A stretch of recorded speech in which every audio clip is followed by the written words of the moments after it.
Assalamualaikum and good evening, ladies and gentlemen. You're now with me, Yusuf Shukri, for TVS Nightline, and here are the headlines for tonight. The press is urged to report suicide-related incidents with greater discretion, empathy and responsibility to avoid triggering vulnerable individuals. Following a volcanic eruption at Indonesia's Mount RUANG on Tuesday, Malaysia has not closed its airspace or airports. However, the Civil Aviation Authority of Malaysia has restricted flight altitudes to 35,000 feet. And our top story, death toll from a highway collapse in China caused by heavy rains has risen to 36, with the incident occurring early Wednesday.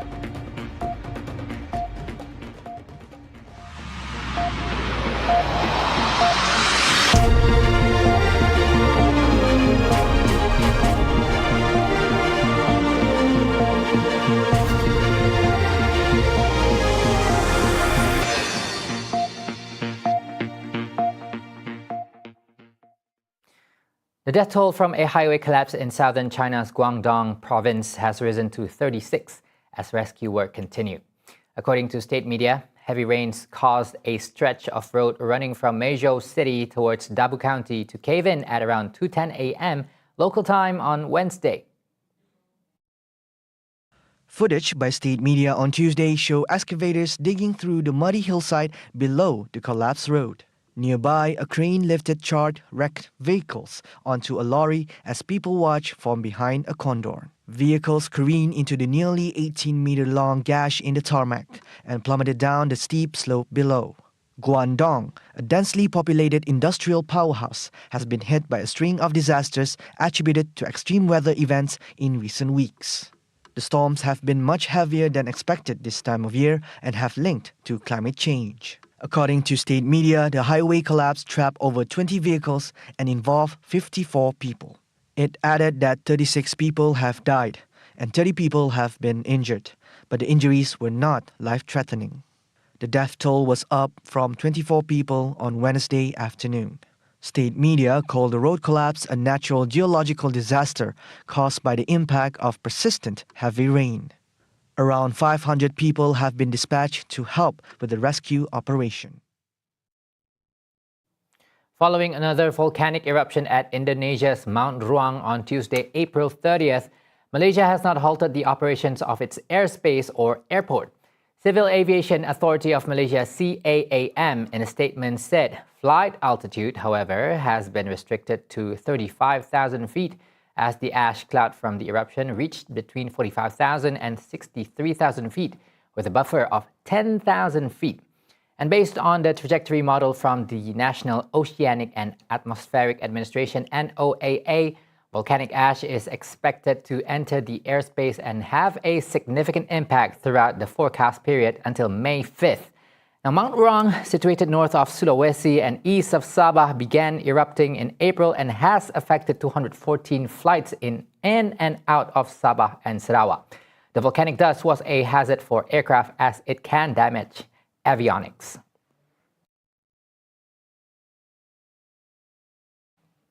Now back home, the press are advised to report suicide-related incidents with better discretion, empathy and a sense of responsibility. Improper reporting could trigger unwanted action from individuals who are already at risk. Minister of Women, Childhood and Community Wellbeing, Datuk Sri Fatimah Abdullah, stated that media practitioners play a crucial role as their reporting style can have either positive or negative impact on society. The media plays an important role in shaping public opinion and attitudes, and is an important stakeholder in raising awareness and reducing the stigma of suicide. Suicide affects not only the individuals but the community surrounding them. Therefore, suicide prevention is the responsibility of all parties, and awareness about this issue is vital. She said this in a speech during the launch of the Wacana Bestari Mental Health Forum, Suicide Prevention, at the Borneo Convention Center, Kuching on Thursday. Meanwhile, she revealed that the Social Development Council, MPS, has collaborated with relevant stakeholders such as individuals, agencies, and non-governmental organizations, NGOs, under the Zero Suicide Sarawak initiative to reduce stigma and discrimination against individuals experiencing mental health issues, especially those with suicidal ideation. With this in mind, MPS collaborated and supported the Zero Suicide Sarawak initiative to initiate and develop the Garis Panduan Pelaporan Berita Bunuh Diri di Sarawak to serve as a vital guide for journalists, editors, experts in suicide prevention, and most importantly, people with life experience of suicidal behavior dalam berbagai bahasa, iaitu in Malay, English, and Mandarin. Fatimah further revealed that this effort is the first initiative in Malaysia that is collectively designed. As such, Fatimah advised all media practitioners to always include mental health support resources, such as counseling or support groups and helplines in news reports. For public awareness and consumption, several hotlines and digital helplines are available for vulnerable groups to get free and immediate mental health support via the numbers displayed on the screen. More state news. 3 bills are set to be tabled during the Sarawak State Legislative Assembly session from May 6th to 15th. Premier Sarawak, Dato' Patinggitan Seri Abang Jari Tunapeng, revealed that the 3 bills concern forestry, ports and supplementary supply. Kan satu lagi the normal supplementary lah. Because we have to have sufficient budget for our sukma. Abang Johari spoke to reporters at the Sarawak Energy SEB Aidilfitri Open House event earlier today. Further details regarding these 3 bills will be shared during the Sarawak State Assembly meeting next week. Meanwhile, Abang Johari also commented on Kuching's recognition as the 11th cleanest city in the world. He said this achievement is the result of the people's diligence in maintaining cleanliness.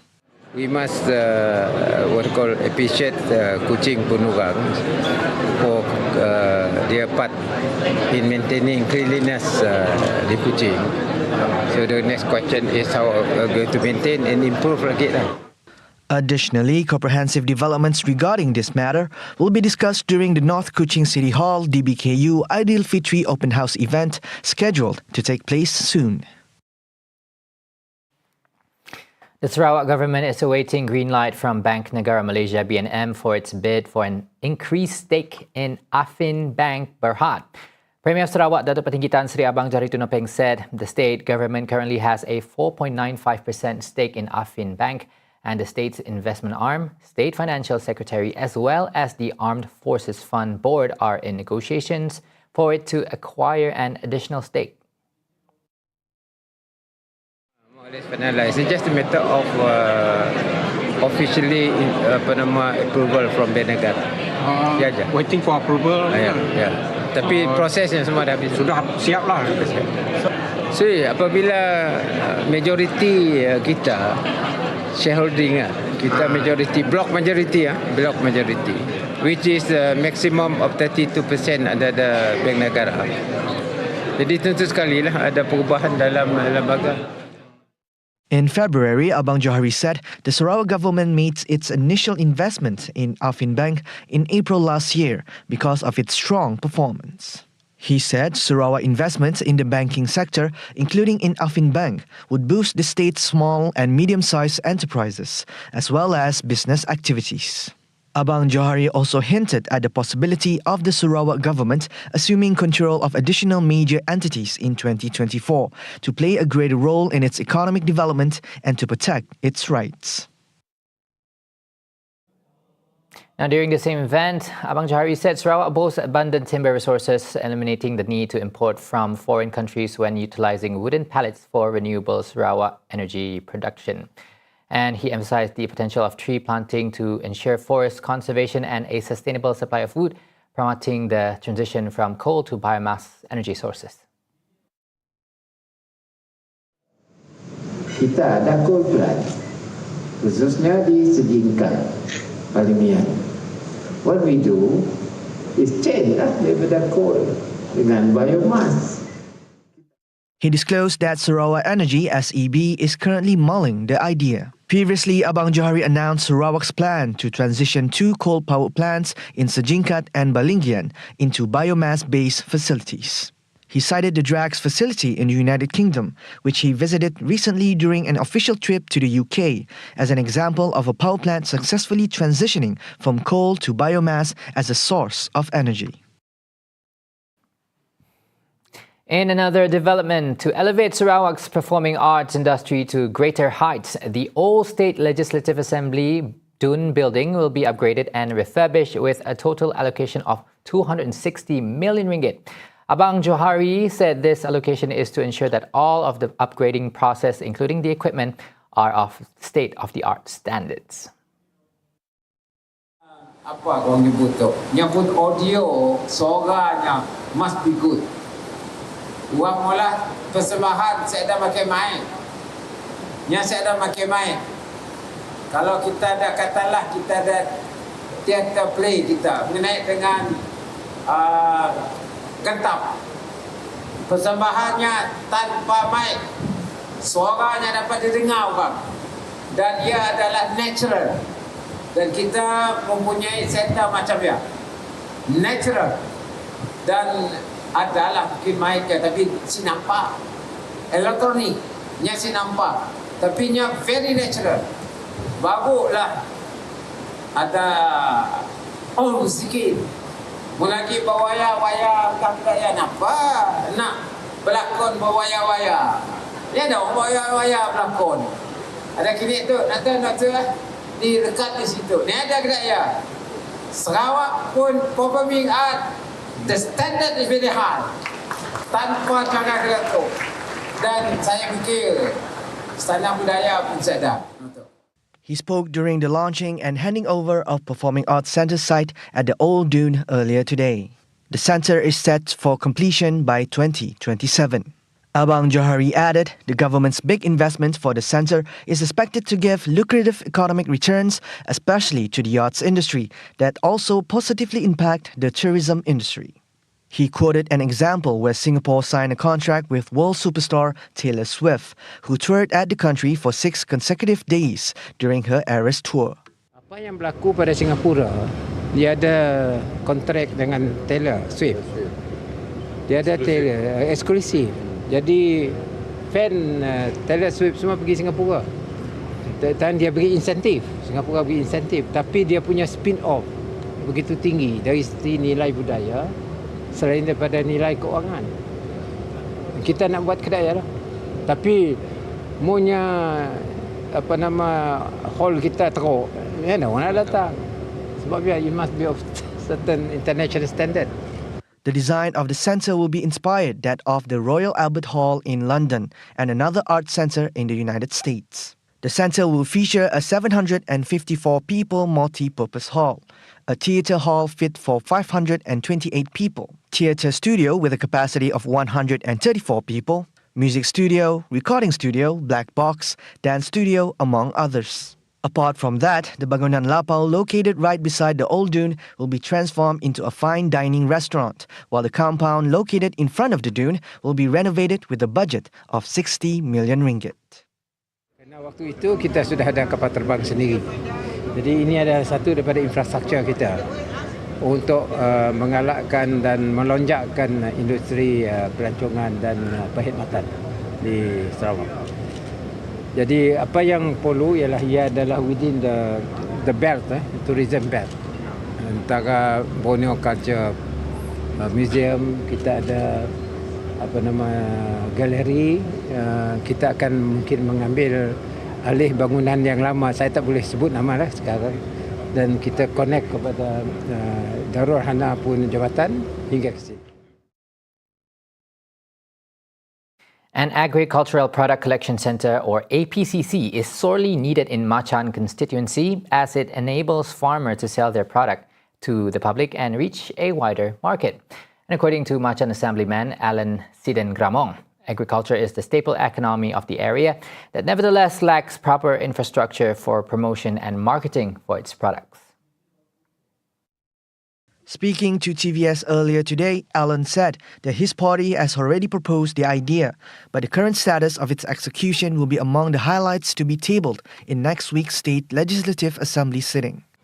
So I did propose that to Dun, but I think that is in the design stage. But we need it as soon as possible. Because kadang-kadang mun madah kat tu, kat Kenawit, for example, setidaknya dah lah kami orang ada pasar tamu. Orang beli waktu pagi, tapi petang banyak sisa-sisa. Sayang wah, dari dibuang ke apa ke. This is what feedback dari rakyat lah. Terutamanya orang yang berumur 50 ke atas.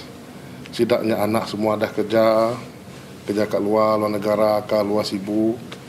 Tapi untuk tidak pun mau dapat duit pun juga, that one's income. Ya walaupun sedikit pun tetap income juga. Yalah tidak mau berjual, tapi kan kena bukan banyaknya orang. Tidak mau jual, sehari muntong pun 2-3 kilo ke apa, ya jangan dapat jual. Tapi yang the rest 7 kilo, they have to throw away. So that's why I think the government should consider to have a APCC in Kenawit itself. Regarding his constituency's concern about the next Dun sitting, Alan added that besides APCC, issues on infrastructure will be brought up. Water and electric, road access and telecommunications are among the grievances of the 16,000 constituents of Machan. This coming Dun, I will mostly focus on certain area that needs water really badly. Sebab area ya, we call it Majau, Batu Lukik, and Nam. That's my area lah. Those areas really need bakalan air bersih. Sebab pertama, yang tepi jalan. Yang jalan Kapit Kenawit. Elektrik ada, jalan ada, tapi air tidak ada. So dia sengetok semua yang sudah gantung dengan air hujan. So this Dun, I will focus in that particular area. I will focus on develop the area buatnya ada air lah, buat air bukan air bersih untuk setidaknya. Because they really need it, because schools ada dua sekolah sia, rumah panjang dalam lebih 20 ringgit. Meanwhile, a yearly allocation of 500,000 ringgit has been channeled to the N50 Machan Village Security and Development Committee's Chinese Welfare Committee to aid the Chinese communities in the constituency. Alan said the said funds are being given as part of the minor rural projects and rural transformation projects. So this JKK datanglah with their own diri pun kira their own cara macam ni approach. Dia selalu kerja tanpa gaji untuk sukarelawan. So they come there, nangga situasi rumah, especially we most focus on doing rumah lah. Nangga rumah yang perlu repair, kami repair. And the budget also is also for myself lah. I put certain budget to that JKK to just repair rumah. So usually ada cap lah, but we put it. Apa mau dapat repair. Mesti dapat, we try to help with another grant or projects from the government. Other than assistance for dilapidated houses, other assistance include aid for persons with disabilities. For record, the N50 Machan Village Security and Development Committee was established in May 2022 under the leadership of Machan Assemblyman Alan Siden Gramong and his father, Dato Sri Gramong Juna, who serves as the advisor alongside Chairman Pemanca Leon King Hee. Meanwhile, the N50 Machan Village Security and Development Committee Chairman Pemanca Leon King Hee revealed that 38 community houses have been repaired since 2022. Apart from that, the committee has also identified more than 60 dilapidated houses in the Chinese community to be upgraded by this year. 那个没有算了，2016年到2016到2021的那个已经过去了，没有算。我们2022到现在已经去了38间了。从2020年对，我们就2年多了。现在它还有拨款给我们，现在还在装修中。Other than repairing dilapidated houses, the committee aims to upgrade the roads of hardcore poor communities and to provide aid to those who lost their families. More state news. Sarawak is currently in a golden era of unprecedented economic and infrastructure development under the leadership of Premier Datuk Patinggi Tan Sri Abang Johari Tun Openg. And Satok Assemblyman Datuk Ibrahim Baki said Abang Johari's success in developing Sarawak has garnered attention from other leaders in Malaysia who are looking to emulate his approach. Ibrahim said, quote, Sarawak is developed and prosperous because we have a leader who has the people's best interests at heart. A leader who is smart, resourceful, and innovative in increasing Sarawak's revenues. Ibrahim added that with the increased revenue obtained by Sarawak, numerous development projects were able to be implemented, bringing economic benefits to people in rural areas. Ibrahim further said Abang Johari's and the Sarawak government's initiatives were also recognized by political rivals, who are now supporting the government by becoming members of the Gabungan Parti Sarawak GPS coalition. He said this when officiating the PBB Satuk Zone 3 Aidilfitri celebration at Dewan Seri Bunga Rampai on Wednesday.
Welcome back.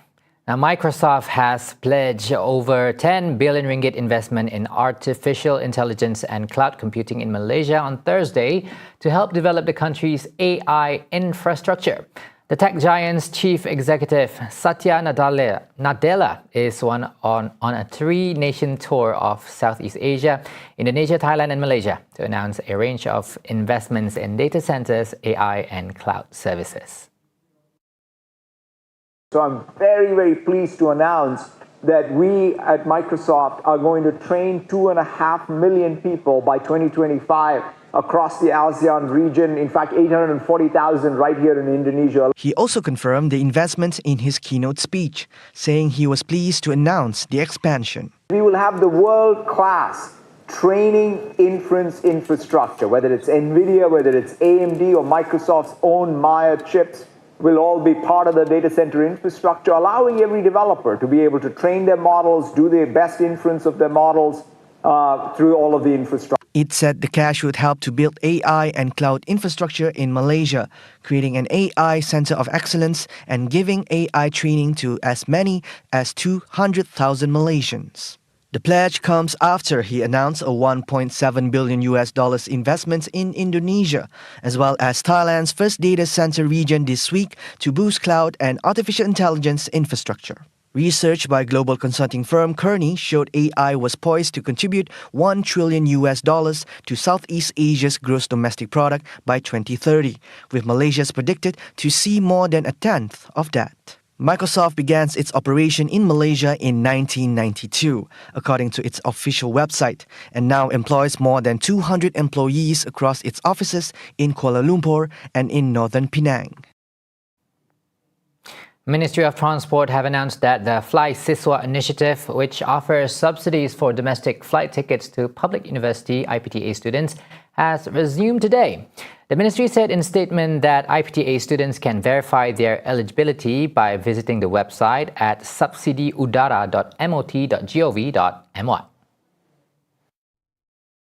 For those who ineligible, students have the options to appeal directly to the Ministry of Higher Education (MOHE), Ministry of Education (MOE), or via their respective university or college. The initiative, which furnishes digital vouchers valued at 300 ringgit to IPTA students from Peninsular Malaysia, Sabah, Sarawak and Labuan, as well as students in polytechnics, teacher education institutes and matriculation colleges, were implemented in August 15, 2023 until December 31, 2023.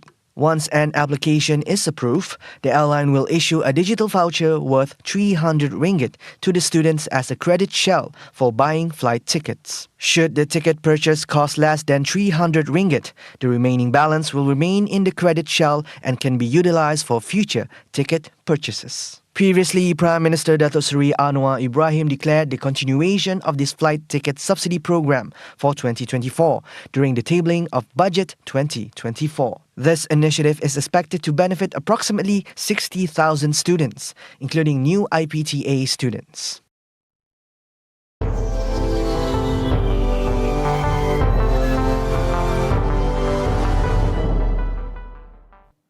Scores of students and professors from Iraqi universities gathered at a campus in Baghdad to show their support for the Gaza and the pro-Palestinian demonstrations taking place across the United States. Iraqi Education Minister Naim al-Aboudi voiced his backing for the freedom of expression in universities worldwide and urged for more protests in solidarity with the war-torn Gaza Strip. Day after day, more students and professors at Al Nahrain University waved the Palestinian and Iraqi flags, calling for free Palestine, with some wearing the keffiyeh scarf that has long been touted as a symbol for Palestinian cause. انكشفت والناس بعد ما تصدقهم، خاصة احنا نشوف الجامعات الامريكيه شلون طلابها اللي هم اساس المجتمع بلشوا انه يظاهرون على مود فلسطين، فان شاء الله التغيير هاي بدايه التغيير الفلسطيني وبدايه التحرير ان شاء الله، لانه الكل عرف كذب الروايه الاسرائيليه. اكيد وقفوا عن قتل الابرياء. القصف الاسرائيلي يستهدف التجمعات السكانية المدنية التي ليس لديها قدرة لا على الرد ولا حتى على الدفاع عن أنفسها. ناس أبرياء. Hundreds of student protesters who continue to stand for the Palestinian cause were arrested by the police, stripped under the pretense of promoting anti-Semitism and creating chaos. يعني شيء كلش ايجابي، يعني من احنا نشوف جامعات امريكيه كانت اصلا ما تعرف منو فلسطين، بلشت هي تتظاهر وترفع علم فلسطين وتنادي بحقوق الشعب الفلسطيني، فهذا اكيد شيء ايجابي ونفرح به، وهذا الشيء خلانا انه احنا شلون نصير عندنا غيره اكثر انه احنا جامعاتنا ليش ما تشارك بهذا الشيء ايضا. هذا الاقتحام الذي شهدته جامعة كولومبيا لو حصل في أي بلد آخر، خصوصا بلدان الدول الثالث العالم الثالث بالحقيقة لقامت الدنيا وقعدت، لكن الذي شاهدناه اقتحامات بمنتهى الوحشية وتعديات بمنتهى الوحشية في أرض الديمقراطية كما هم يدعون، ونحن نعتقد أنها هي فعلا أرض الديمقراطية، لكن المشاهد كانت صادمة لنا عندما رأينا كيفية التعامل مع رأي طرح لدعم قضية هي قضية إنسانية قبل أن تكون قضية عربية أو إسلامية. On Wednesday, the Iraqi embassy in Washington issued a call for restraint, calm, respect for human rights, and peaceful expression amid simmering unrest over Israel's conflict in Gaza on U.S. campuses. Iraq, which does not recognize Israel, maintains unanimous support for the Palestinian cause across all political factions. See the world closer with TVS as we bring you the latest news updates both locally and internationally just a click away by heading on to our website at www.tvsarawak.my or by following us on our social media platforms at Alias TV Sarawak. And that's all the time we have for tonight's TVS Nightline. Thank you for watching. I'm Yusuf Shukri. Good night and Assalamualaikum.